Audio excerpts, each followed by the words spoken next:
हाँ जी भाई। देखो ये कल के लिए डेटा आया हुआ है, इस बारे में बात कर लेते हैं आज। जैसे पुट शॉर्ट कितनी बनाई गई है? पुट शॉर्ट बनाई गई है 4,50,000, ठीक है। पुट लॉन्ग करी गई है 3,60,000, यानी कि पुट राइटिंग पे बैठे हैं लोग। रिटेलर्स का डेटा है। उसके बाद कॉल शॉर्ट करी गई है 4,54,000। उसी के सामने कॉल लॉन्ग करी गई है 4,07,512, ठीक। यानी कि यहाँ पे भी राइटिंग है, पुट राइटिंग है और कॉल राइटिंग है। ये क्या रिटेलर्स का डेटा क्या कह रहा है? रिटेलर्स का डेटा कह रहा है मार्केट एक डायरेक्शन में रहेगा, कंसोलिडेट रहेगा, कुछ मूवमेंट नहीं आने वाला है बड़ा, ठीक है। ये रिटेलर का डेटा बता रहा है। एफ आई आई का डेटा देखते हैं, मेजर वो रोल प्ले करते हैं यहाँ पे। एफ आई आई का डेटा आज क्या करके गए? 750 कॉन्ट्रैक्ट्स लॉन्ग साइड के ऐड करें और 6,252 कॉन्ट्रैक्ट्स शॉर्ट साइड के क्लोज करें, ठीक है।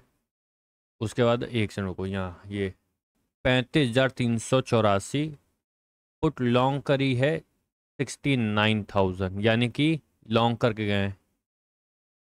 हाँ 69,000 है, लॉन्ग करके गए हैं, ठीक है।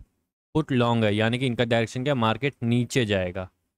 दूसरी चीज़, कॉल शॉर्ट कितनी करी? 3,36,000। कॉल लॉन्ग कितनी करी? 5,56,000, यानी कि कॉल को भी लॉन्ग करके गए हैं। अब मैंने अधिकतर बोला हुआ है एक बात कि मार्केट में जो रिटेलर्स करे हैं उसके जस्ट उल्टा एफ आई आईज करते हैं। रिटेलर शॉर्ट करके गए, दोनों साइड की राइटिंग थी, market consolidate. F I eyes का डेटा क्या कह रहा है? दोनों साइड मूवमेंट आ सकता है, अप साइड का भी, डाउन साइड का भी। ये एफ आई आईज का डेटा है। ये डी आई आईज का डेटा है, और डी आई आईज ने देखो क्या किया है आज मार्केट में। 2,280 कॉन्ट्रैक्ट्स लॉन्ग साइड के ऐड करें, बस इनका डेटा बहुत नॉर्मल रहता है, कुछ खास मेजर रोल पे नहीं करता है। हाँ भाई, तो ये डेटा है प्रॉपर्टी डेस्क का, ठीक है।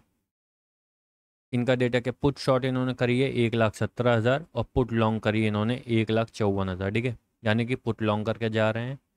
कॉल शॉर्ट करी है 1,16,000, कॉल लॉन्ग करी है 1,40,000, यानी कि ये भी लॉन्ग साइड बैठे हैं।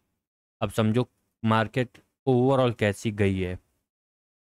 देखो एफ आई आईज लॉन्ग करके गए दोनों साइड। एफ आई आईज का कह रहे हैं कहीं का भी डायरेक्शन आ सकता है, ऊपर या नीचे। प्रॉपर्टी डेस्क सेम, कहीं का भी डायरेक्शन आ सकता है, ऊपर या नीचे। रिटेलर कंसोलिडेट लेके गया, राइटिंग पोजीशन में गया, यानी कि वो क्या चाह रहा है? अगर मार्केट 50-60 पॉइंट के अंदर ही रहेगी, ये रिटेलर का डेटा कह रहा है। बड़े प्लेयर्स क्या कह रहे हैं? मार्केट एक जोन में नहीं रहेगी, कहीं का ना कहीं का मूव आएगा, माइनर मूव आए, मूव आएगा। अब कल इससे क्या बेसिक क्या इंडिकेट निकल रहा है? देखो कल कहीं ना कहीं का तो डायरेक्शन मिलना है। देखो हमारे हिसाब से हमें क्या लग रहा है, एक सेकंड रुको हम बताएं। तो भाई हमें क्या लग रहा है कल क्या हो सकता है मार्केट में? मार्केट कल एक मूव तो देखो देगी, मार्केट में ये चांसेस ज़्यादा है मूव देगी। बट जैसे होता है ना, मार्केट एक बेसिक गई, एक मूव आया, उसके बाद एक और मूव आया, तो ये हो सकता है कल। मतलब एक मूव ये मिल सकता है, एक मूव ऐसा ही और मिल सकता है कल। ज़्यादा चांसेस जो हैं वो मुझे लग रहे हैं दो मूव मिलने के होंगे। दो मूव कल मिलने चाहिए मार्केट में, ज़्यादा चांसेस जो मुझे दिख रहे हैं मार्केट को पढ़ते हुए, ठीक है। देखते हैं अब कल मार्केट कैसी रहेगी। ये स्ट्रक्चर नहीं बनेगा, मैं स्ट्रक्चर की बात नहीं कर रहा हूँ, मैं मूव्स की बात कर रहा हूँ।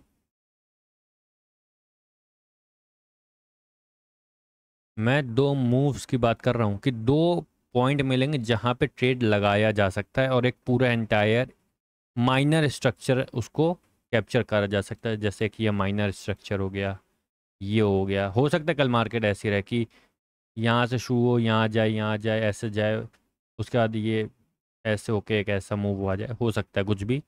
लेकिन कल ज़्यादा चांसेस जो हैं वो दो मूव मिलने के हैं मार्केट में। अब जब कल मार्केट ख़त्म होगी फिर देखा जाएगा क्या है, कैसी रही मार्केट और क्या रहा मार्केट में, ठीक है। तो तब तक के लिए आप बढ़िया करिए, मज़ा करिए। मार्केट देखते हैं कल कैसी खुलती है और कैसी मिलती है, ठीक है। Bye bye.